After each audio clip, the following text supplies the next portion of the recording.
What I'd like to discuss with you right now is some of the finishing techniques as you'll make your bowls and you'll get them sanded down to the point where you're ready to go ahead and apply some finishes. Some of the things that I've found to be very helpful in my own shop and the things that I do. As an example, if I have a particular bowl that doesn't have a lot of character to it, I may want to actually apply a stain to it.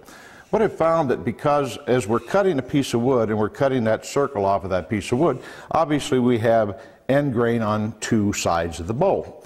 Penetrating stains tend to really soak in heavily into end grain. It tends to give you a very, very splotchy bowl. So if in fact you're going to stain it, a couple of that I've had some real good success with here is Aqua Coat. It's a water-based stain. It's available in a natural or a clear, and then of course there's other colors are available. It's just about anything that you want. I like to, if I've got a lot of character in the bowl, I may just put the clear on. It's a polyethylene gel, and the gels tend to be a little bit easier to control on just how deep of penetration you're going to get into the end grain. Especially if you'll take the clear, put the coat of the clear on first, let that dry for about 30 minutes, give it a very light sanding, and then go back and put your darker color on. And then of course that will keep the color penetration down to some degree, because you just be laying it basically over the surface. You will seal a lot of that end grain, makes it just a lot simpler to control.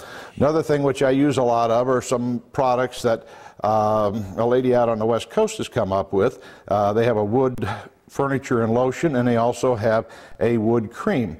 The furniture and lotion is a liquid. It just simply is applied with a rag, and you just simply add it on. These, by the way, all of these are absolutely food safe. None of them have anything in there that would cause you any problems. But you can just simply take the wood cream as an example here, or the wood lotion, and just wipe it on. And as you can see, you'll get some darkening of the color as the particular material goes into the wood. And it brings out a lot of the good grain into the wood. The wax material, or the wood cream as they call it, is somewhat like a wax. It's a again, I think it's a beeswax product. I'm not absolutely certain, but it is totally food safe. Again, you can put a good amount on the rag, actually go into the bowl here and actually start to apply it. It also will penetrate in there, and it's a combination of a couple of things.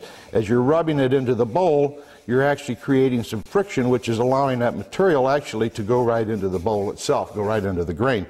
And after you wipe it on, you can kind of just wipe off any excess, wait a few minutes for it to dry, and then buff it up. And as you buff it up, again, the heat that you're generating is causing this to take on a very, very nice finish. Totally food safe. No problems with this particular material at all.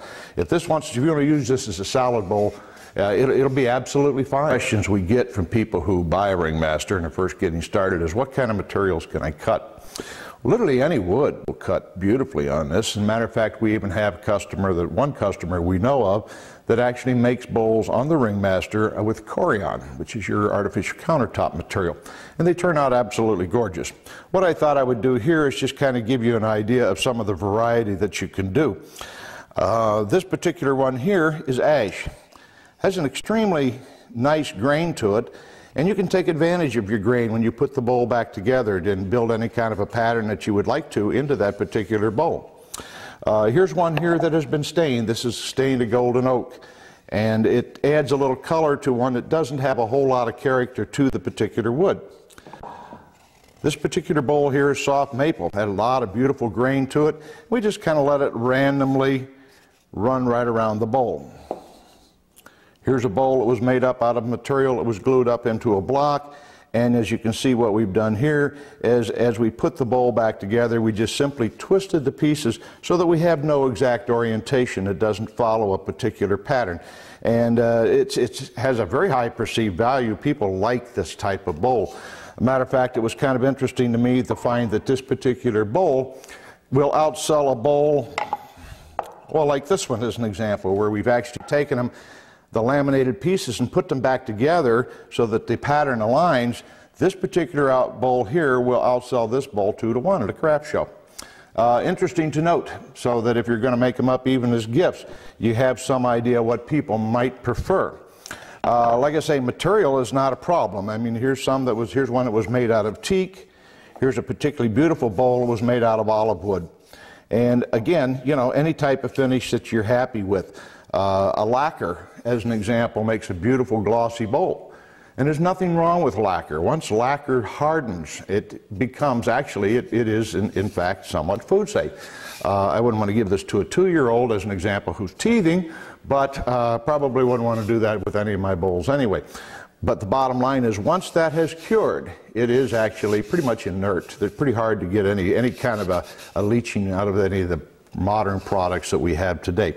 So let your imagination go. As you make up your bowls, some people find that they have a little difficulty with the plug in the bottom of the bowl.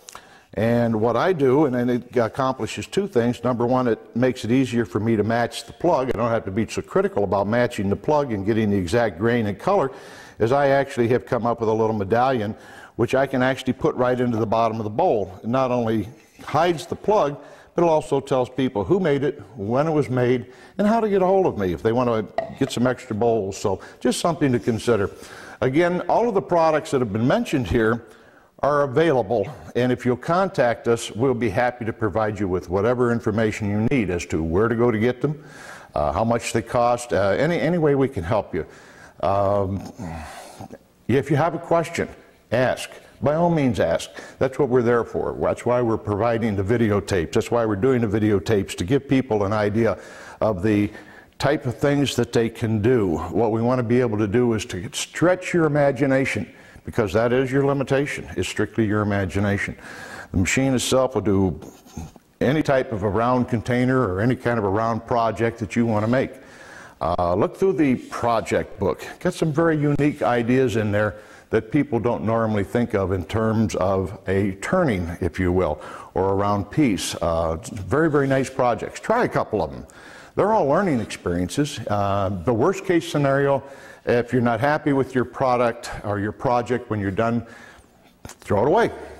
I think you'll find, though, that most of the projects that you take the time to do a nice job on, finish them off and sand them and all that, will come out absolutely outstanding. And people will be very, very impressed with what you've done. So by all means, have a lot of fun with it, and just relax, enjoy it. The maintenance on the machine is pretty simple. A little bit of oil on the bars. Again, that's all covered in the instructions. You do that once in a while to make sure that we don't get a lot of buildup of sawdust in there and cause the cranking to be hard. It's pretty simple, and it's just a lot of fun. So by all means, enjoy.